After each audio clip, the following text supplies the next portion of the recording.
improving. We'll see where that goes over the next couple of days as we head into the week of work.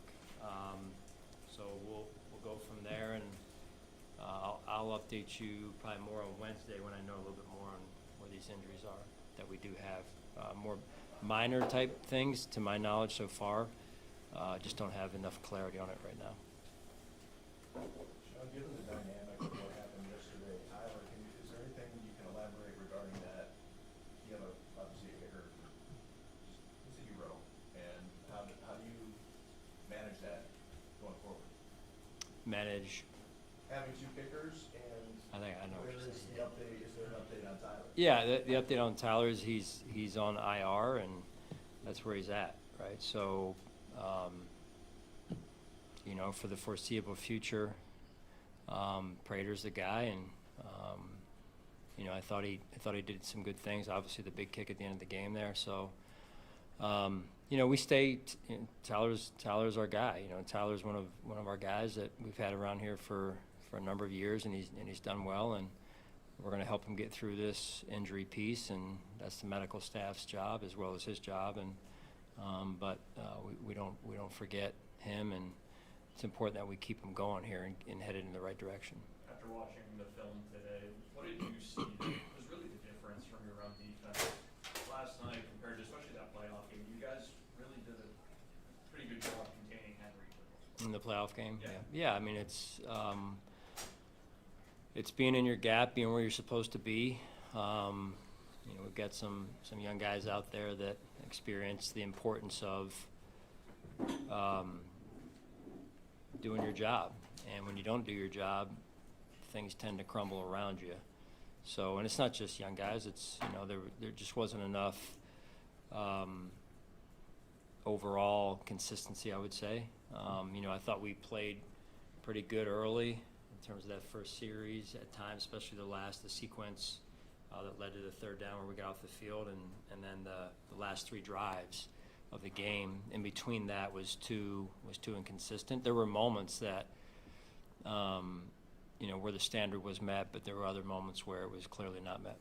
On that front, what can you say about Ed Oliver and the impact he made throughout that game, it seemed, not only in capped by that forced fumble? Yeah, big game. Ed had a big game. You know, you could feel his play out there, right? Whether it was the run game, the pass game, a couple good hits on the quarterback, a couple big plays in the run game behind the line of scrimmage, and then forcing the fumble. You know, like really the entire team, he didn't quit. There was no quit in that team and our team, and that's a good thing as we look to move forward. I know you've joked in the past about us asking him about his consistency. How much do you want to see more that this is the start of something? For Ed? For Ed. Yeah, I mean, it's important, right? You know, you want to continue to grow and improve and evolve, and he wants to continue to take his game to another level, and he's shown that he's worked and put himself in that position. Now it's the week in and week out intentionality that you take into every week, and you see what he can do when he's in that space. What did you see from Dorian Strong in his first outing in a big spot? Yeah, you know, a young player going out there, getting his first experience. You know, there's like all of us, he wants some plays back, but I thought he really did some good things. I mean, the touchdown saving tackle on one of the long runs by Henry. You don't see a lot of corners finishing off that play, especially when it's one-on-one with Derrick Henry. So I thought I was impressed by that, how hard he played. Those are good first steps, you know, that we can grow with and teach around. Sean, can you explain the rule, how it was explained to you? Maybe there's a lot of confusion on the two-point conversion. What happened, what didn't happen? Could you explain With Keon being called out of bounds, coming back? There's a lot of confusion. People asking us, and I'm not clear on the rule either. Could you explain that? Well, yeah, I mean, you know, and to be totally clear, I haven't gone through it inch by inch yet, but what came up on the field was quarterback in the pocket versus out of the pocket, and the call of being able to push a guy out of bounds versus not, right? So that's the call was made of, you know, illegal touching or whatever they called, and then you know, I didn't have a replay, but upstairs had a replay, and at first we thought, you know, hey, ICT, illegal contact with quarterback in the pocket, and then they thought maybe, you know, our people in the press box thought maybe it was out of the pocket too. So yeah, I haven't gone back yet and been specific with that play yet. There was, yeah, there was a lot going on, and that was a you know, could have become a big play for us right there. Sean, what can just, I know it's week one, a win like that do for this team moving forward? Yeah, it is week one, and again, like I said, you're looking for qualities that stand out. It is great to win. We don't take that for granted. What you're also looking for, though, other than the result, is the qualities that lead to a successful, good, sound football team. And one of those things is winning a close game early in the year. Coming back from down 15 or what have you is also important in winning those games, and building resiliency, never quitting, staying connected as a team throughout, staying present, being able to figure it out together. I think those are great early signs. We've got a lot of work to do at the same time, and it is one game. And so in this league, if you get too high on the horse, you will fall rather quickly. So we have to want fans to enjoy it, and we're enjoying it, but we have to do our jobs and start to turn our attention to the Jets. Joey Bosa talked about how after the game it was like, I guess I didn't realize what this culture was. Like he was talking about, he was admitting that at some point he was like, all right, boys, you know, let's try to put some good stuff on film from his conditioning that way. And he was saying, I need to start thinking a little differently around here. With that culture, and you were obviously been in it, so maybe from he's seeing it a lot differently than you've experienced it as it's grown. When did you get to a point that we have the ball with a chance to win? We're going to win this game. The confidence and we have Josh Allen, we have the ball here. Yeah. When did I get there? Well, I've already. So I guess us as media and fans, there's the cynicism that needs to get chipped off over the years. Maybe you felt like that in 2017. Man, we could probably take an hour and talk through this question, Tim. I think anytime you go somewhere and you're brought in for a reason, it's usually because there hasn't been enough winning, right? So you're going into a situation where there is maybe some of that, and you have to. That's one of the first steps in building the culture, is when you're on the crux of winning, being able to win, and taking that's a real kind of seesaw moment, and being able to win and get over the here we go again, we found a way to lose type of mindset, type of result. And that's been big for us. I was very intentional about making sure we got past that as soon as we could. And with the players and staff that we had in 2017, we got through that somewhere early on or middle of the season, whenever it was. Maybe it was the I think Tre'Davious White interception against Kansas City when we had come off of losing 3 straight games and went out there and were able to win at the end of the game. And so it's moments like that I think puts you at least over that obstacle, that challenge, and the mindset starts to change, and the culture kind of speeds up a little bit as well. But that's real, and it's like an invisible obstacle that you got to get over. And yeah, we're in a good spot. With Josh ball in his hands at the end of the game, what's the mindset there? You need a field goal to win. Josh Allen has the ball.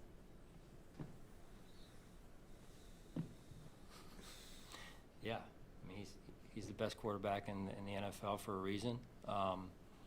Very comfortable. We are, as a result, very comfortable in those situations. I can't even tell you what time we took the ball, what was left, I just know no timeouts, and I looked up and I'm like, got enough, we're good. We practiced those moments quite a bit, and you know, like I mentioned last night, he has been wired since he came here to want the ball in those situations. He's extremely calm and composed in those situations, and he's an extreme competitor. Like if there was extreme games, he would be like there are extreme games, but I'm saying like he would be a contestant because he loves to compete. I mean, whatever it is, the guy loves to compete, and he's really good at it, competing overall. So we feel extremely comfortable in those moments, and it goes beyond Josh, though, right? From the practice, from the execution piece, and I think that's they go hand in hand. That calmness, sorry for you, John. That calmness from Josh, do you feel like that's been there throughout his career, or is that something in these kind of situations that he's improved on in recent years? I think he came with a good amount of it. You know, when you're playing the way he did in college and performing the way he did, that kind of chip on your shoulder attitude, mindset works well in those situations. And maybe, and you'd have to ask him, but maybe what part has developed here has been maybe some more of the understanding the defenses you're going to see, understanding how the games could flow in those situations, and situational football. I mean, last night, Josh was tremendous when we got the ball into the lower red zone there, just his awareness of what was going on and being able to slow the game down. And so our dialogue, my dialogue with him, and his dialogue with us on the sideline was phenomenal and high level. If you look at the defense, you went back, watched the tape, you probably dive into all three levels and things you want to improve on, but specifically with the safety, because we talked so much about that throughout the summer. What did you see from them, and how do you balance any concern, because you could spend so much time looking for answers there, and when you come out in the first game, maybe it doesn't go well. How do you balance that moving forward in terms of, not getting into the question, but looking for an answer that might not be on the team right now, if that's the case? Yeah, that's I let Brandon handle that part of it. For me, it's instilling confidence and belief, reinstilling belief and confidence in the guys who are out there, and working with those guys and being fully confident in those guys. Yeah, it wasn't our best moments last night, and they know that, and you know, they are looking forward to putting in the work this week to improve, and you know, whether it's tackling, doing things better, and in all parts of the game, first down, second down, third down, so run and pass. So there's going to be some games like that. There's going to be some games like that for younger guys in particular, and you've got to stay committed to the process and your belief in yourself, and you know, eventually the cream will rise to the top, as they say. Sean, for all the stuff, for all the support you get and give to those fans, what's your response to or reaction to what happened in that end zone where the fan, you know, kind of got into it with DeAndre Hopkins and Lamar Jackson? I think he's been now banned from the stadium. Say that again. What's your take on that? Yeah, I'm only aware that it went down. I don't know all the details, so it's really unfair for me to make any comment publicly about it. At the end of the day, we've got a great city and a great fan base, and like anything else, there needs to be mutual respect between those on the field and those off the field. You talked about Josh and the communication on the sidelines. Take us into the communication you're having with Taves and with Matt Prater, and because you know you're not going to have a timeout, you got to run kind of the fire drill sort, but you also have a little bit of time. Can you just kind of walk us through that whole sequence a little bit? Yeah, I mean, and there's a lot of situations. It's funny that when they're, you know, managed a certain way and it works out, versus that nobody says anything, but when they don't work out, everyone's resulting, right, and saying, oh, you should have done this, should have done that. But some pretty cool moments came up last night in the game that probably aren't talked about a lot. I mean, the execution of the 2-minute drive before half, That last play, high level, right, to get the ball out of bounds the right way and get the right amount of distance that we needed, and with 1 second left. 7 seconds is tight to be able to execute that and get it done. And again, we practiced it over and over, and the players executed. Joe made a great call. Josh made a great throw, protection, all that type of stuff. That's high level right there. So that could have been the play that decided the game if you just kind of roll it back and see what was the difference. Scoring before half, the drive you're talking about. Yeah, you're going down and you have no timeouts. So one of the things that you have to do is get your field goal unit on without being able to stop the clock potentially with a timeout in this case. There's other ways to stop the clock. Don't get me wrong, but the way that was coming down, there was a lot of different directions that could have gone, and I think we usually kind of follow up on it, rehash it from both sides. That was a pretty interesting situation unfolding in front of our eyes right there, and it could have gone a couple different ways, which I'm fascinated by, and so not going into too much detail on that strategy-wise going forward, but yeah, we knew that we weren't able to stop the clock. We wanted it to run. We wanted to drain them of their timeouts. When you have an elite quarterback on the other side, you don't want to give him the ball back. And so we wanted to drain the clock out, get them to burn their timeouts, which we did, and yet get the points on the board that we needed. So really for us, it's a certain time on the clock where we feel comfortable getting that exchange, where it's still comfortable for Matt to slow down and kick a good quality kick there. So I thought the players did a phenomenal job, and probably, again, things that aren't talked about. Matt's been talked about, and rightfully so, but Reed and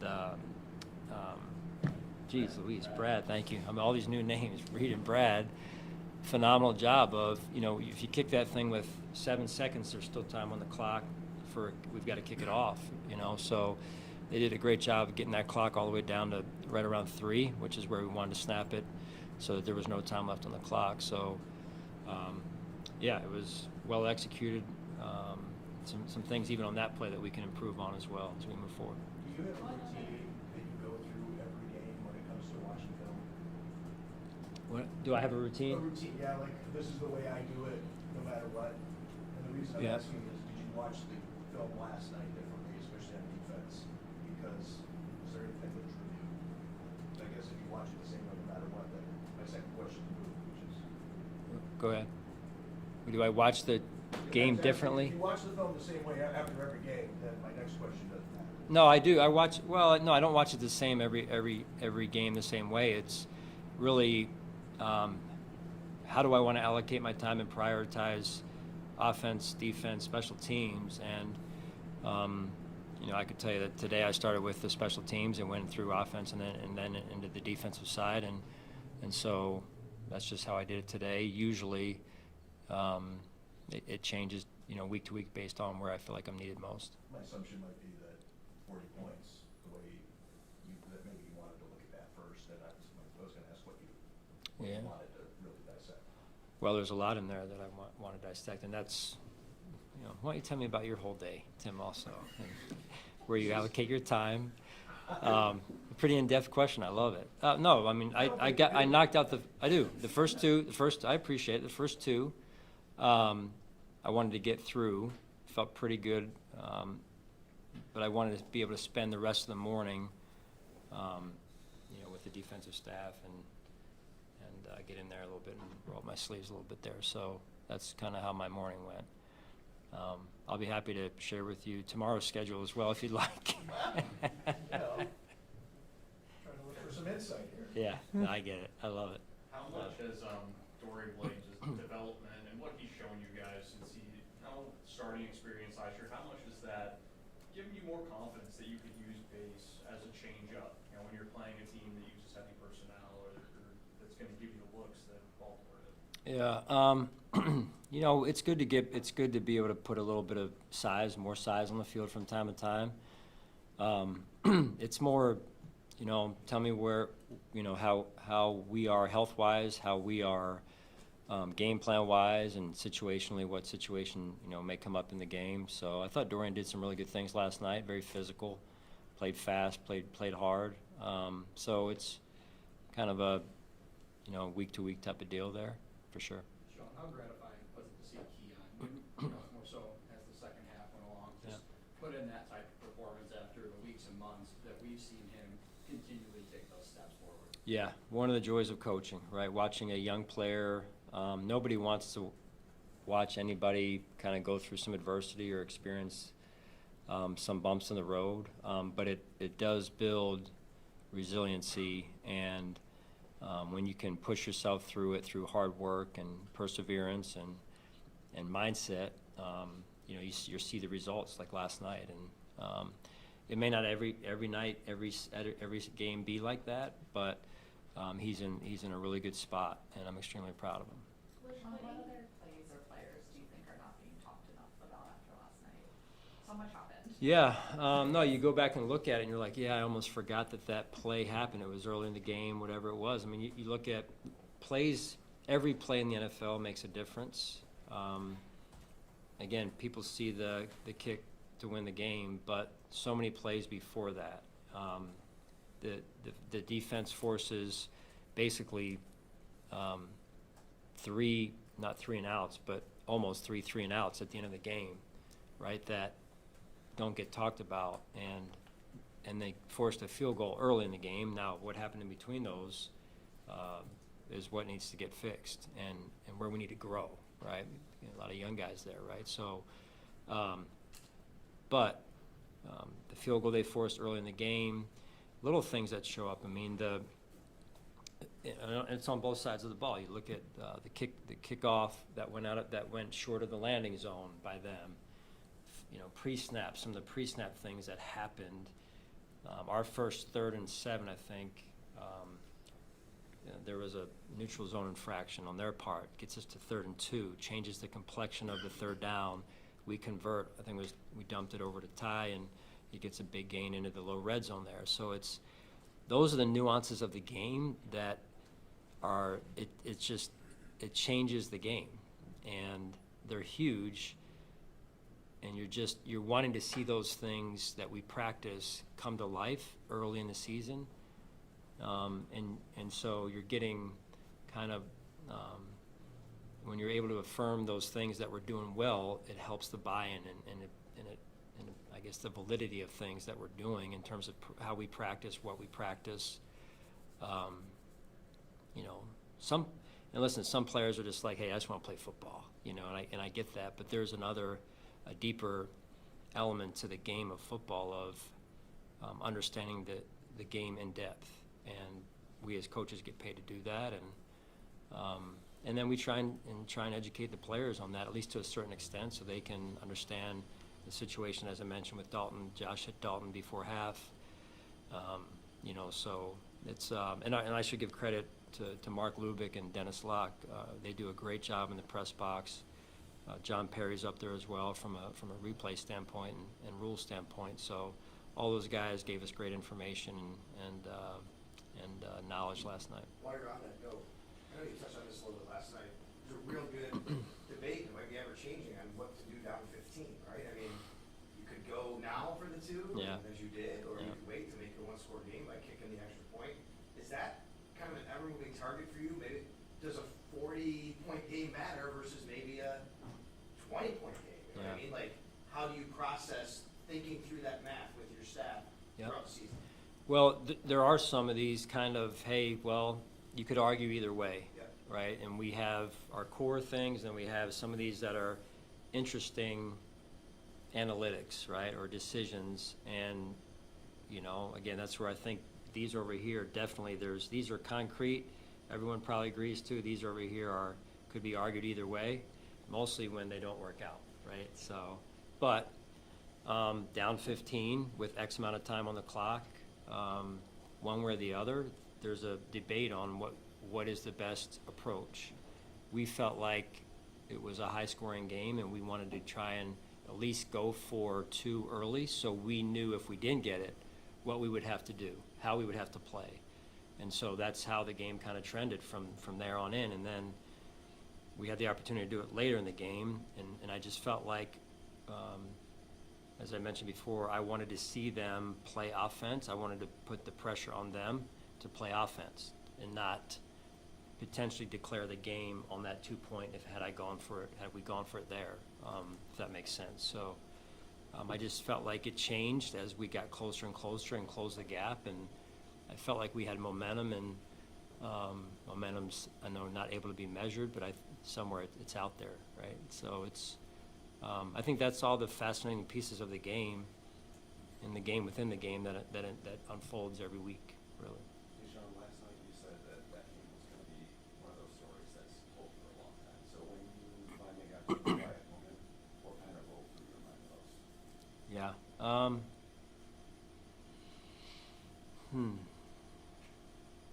I think what was interesting was how calm our team was through it all, and how focused they stayed.